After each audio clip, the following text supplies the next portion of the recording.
Godzilla was originally created as an allegory for nuclear warfare, whose terrorization of Japan in most movies centered around the creature served as a metaphor for the horrors of war. Godzilla -1 reiterates this idea after the MonsterVerse and Western media moved away from that concept, with the film being set in 1945 Japan.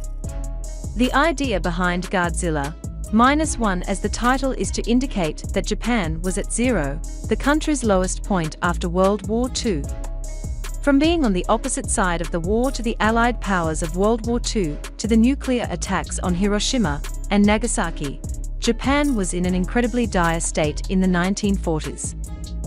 In the film, Japan's restructuring as a country is worsened immeasurably by the emergence of Godzilla and his subsequent attacks against the country, hence the title of -1, as Godzilla's wave of terror takes the country below zero.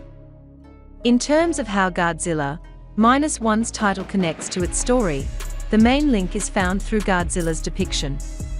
In Western media of late, namely the MonsterVerse, Godzilla has been depicted more as an anti-hero than the destructive force of nature he usually is shown as in Japanese filmmaking.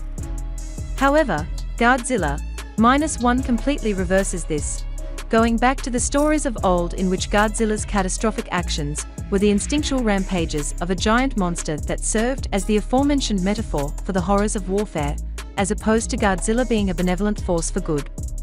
In hearkening back to this old meaning for Godzilla, Godzilla -1 adequately depicts how devastating the titular kaiju can be. In the film, Godzilla holds none of the heroic aspects of the MonsterVerse, instead serving only as a calamitous wave of ruin for the characters within the film and Japan itself.